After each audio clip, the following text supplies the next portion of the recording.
Good afternoon, everyone. Thanks for joining us for our 2:30 streaming show. I'm Jamie French. And I'm Robinson Miles. You are joining us on a very important day. It is Indiana Primary Day, and voters are out making their voices heard in several state and local races. Of course, the polls close at 6 p.m. tonight, so you'll be able to see results as they come in on air and on 14news.com.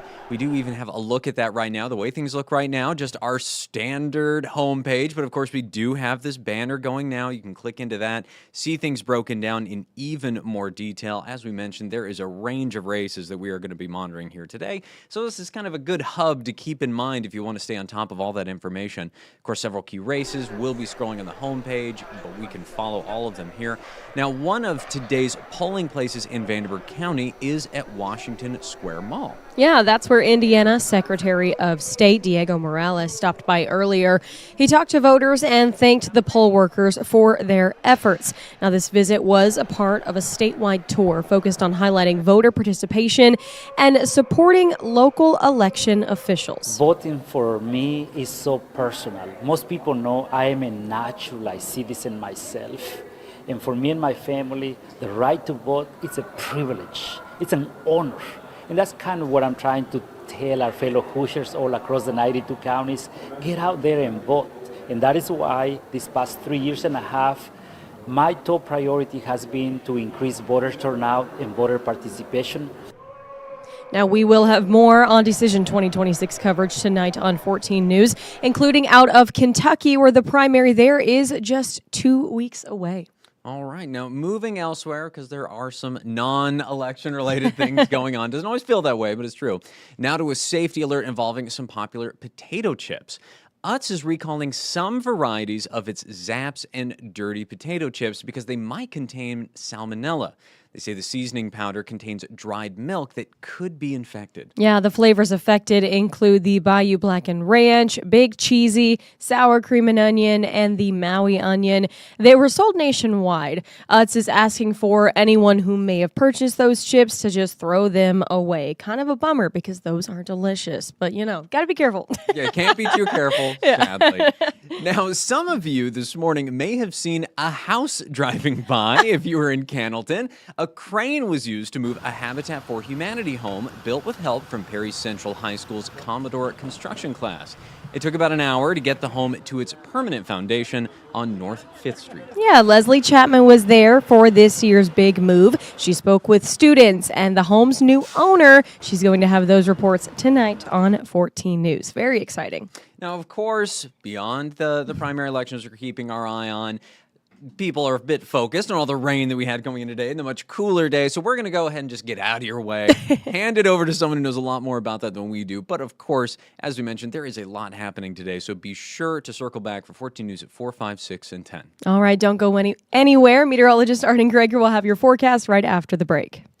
Stay informed on your local news and weather throughout the day by watching the 14 First Alert streaming shows. At 8:30 a.m., get your First Alert forecast to plan the day ahead and catch up on the news that happened overnight with the 14 News Sunrise team.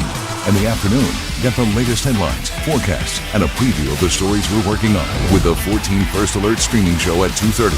And get an in-depth look at the 14 First Alert forecast so you're ready for the next big thing with the 14 First Alert weather show at 9 p.m. Watch the 14 First Alert streaming show that fits your schedule and works best for you.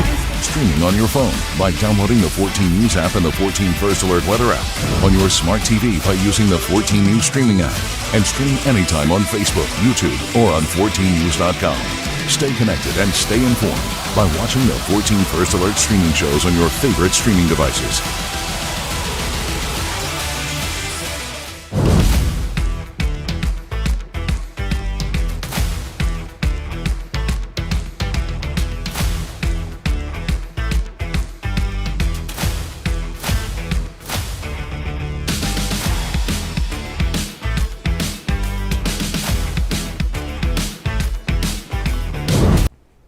Good afternoon. I'm 14 First Alert meteorologist Arden Gregory, and this is a live look at the Blue Bridge in Owensboro. I don't know how clearly you can see that here. Maybe let me try and take it full. But if you look really closely, you can actually see the rain coming down right now in that picture. It has been a rainy day across the tri-state, and the rain is going to stick with us on into this evening.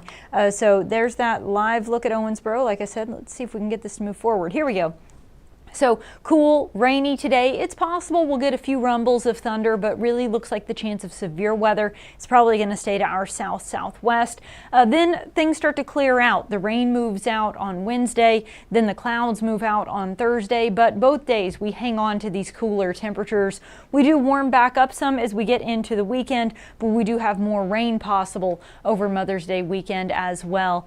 Here is a loop of the radar so far today. When this rain first moved in this morning, we did have just a few minutes there where we had a little bit of lightning and heavy rain right on the leading edge, but really that weakened out very quickly as it moved into the tri-state. And for most of the day today, we've had a lot of green on the radar, which is lighter rain, no heavy rain or thunderstorms for the most part today. We are keeping an eye off to the west in Hamilton and Saline counties where you see those spots of yellow. There's a little lightning in there. So there are a couple of thunderstorms off to the west getting ready to move into parts of White and Gallatin County. Much of the tri-state getting at least a brief break from the rain here, but we do still have some showers spread across the region. And like I said, there's more rain off to the west headed our way. So we are expecting to continue to see showers and storms building in from the west as we go through this afternoon. And I do think we'll see another round of pretty widespread rain this evening. It is possible that we could see some pockets of heavy rain or a few rumbles of thunder, and that chance of rain will stick with us all the way into the night tonight. Then as we go through the overnight hours, that rain starts to push off to the southeast and should clear the tri-state completely by Wednesday morning. Now the clouds are going to stick around for a while. Wednesday will be mostly cloudy. I can't rule out a stray shower at some point Wednesday or Wednesday night, but most of us are going to stay dry tomorrow, and then the clouds and any chance of rain we do see will push off to the southeast as we head into the day on Thursday. So Thursday we'll get a little sunshine in here.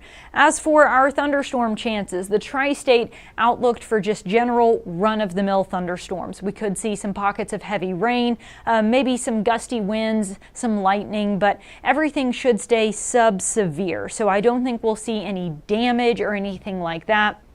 The chance of severe weather is focused more to our south-southwest, primarily in western Tennessee, and then stretching out into Arkansas there. We could get some pockets of heavy rain, as I mentioned. It does seem like the heaviest rain is going to be down across the deep south because it'll keep raining there into tomorrow as well, where here our rain is going to move out tonight. Many of us have picked up around a quarter inch of rain so far today, and it looks like we could still pick up another half inch up to maybe an inch of additional rain tonight. So it seems like many of us are probably going to land somewhere around 3/4 of an inch to an inch, inch and a half, just kind of depending on if you do get some of the heavy rain and thunderstorms tonight. As for our temperatures, we have had quite the spread today. It was actually warmer this morning. We had a brief window there where the sun rose, but the rain hadn't moved in yet, and our temperatures climbed just a few degrees into the mid to upper 60s. Then that rain moved in and kind of knocked us back into the lower 60s, and that's pretty much where we've been hanging out ever since. You will notice, though, look at Mount Carmel and Fairfield sitting in the 50s. You can almost spot that cold front, and you can really see it if I show you our winds, because we've got winds still coming in from the south today. I know it doesn't really feel warm, but without that southerly breeze, the rain and the clouds would have made today much colder. But if you look very closely here, right here, notice that change in the wind direction here. So we've got winds coming from the south, and then up here in Mount Carmel and Fairfield, that wind is coming from the north. So that's where that cold front is located. That's what's kicking up these showers and storms. That cold front will continue to slowly work its way across the tri-state this evening. And so I still think our temperatures are going to hold pretty steady in the lower 60s through this afternoon. We've still got the scattered rain on the way, and then even into tonight, showers still seem likely, maybe a few rumbles of thunder, but our wind direction starts to change as we go through the night tonight, and then tomorrow, cold air flowing in from the north. So tomorrow, will be mostly cloudy, but mainly dry. Despite being mainly dry, it will be just as cool, maybe even cooler than today, with morning lows in the mid to upper 40s and then afternoon highs climbing only into the low 60s. Wednesday night then we dip it down into the low to mid 40s. Thursday we'll get more sunshine, but temperatures still only climbing into the 60s, then dropping back into the mid 40s again Thursday night. Wind direction changing, so then our temperatures start to warm back up into the 70s this weekend and into the start of next week, but we do still have some rain chances along the way. Friday and Saturday, that 20% chance is really for a chance of rain that's kind of in between the two. Most of the day Friday is going to be dry, then we see our rain chances picking up Friday night. It'll rain overnight Friday night and then move out probably before sunrise Saturday morning. So very, very early Saturday, maybe a chance of rain. Then we've got another chance of rain picking back up Saturday night that carries over into Mother's Day. I don't think Mother's Day will be a washout, but it does look like it'll be mostly cloudy, and there is a chance of scattered rain and maybe even a few thunderstorms kind of on and off throughout Mother's Day. So if you do have any outdoor plans, you may want to consider moving those inside for any Mother's Day activities there. Then we kind of dry things out again as we head into next week. Notice those rain chances don't come with any major cool downs. We only see a change of a few degrees here or there, generally holding on to the 70s as we go through the weekend and into the start of next week. Checking in on the comments here. William picked up a 1/4 inch of rain by Bossy Field. Yeah, rain we need. Laura Gray watching from Dawson Springs. Thank you. Zach asking about severe weather next week. I don't have any severe weather on my radar, no pun intended, for next week.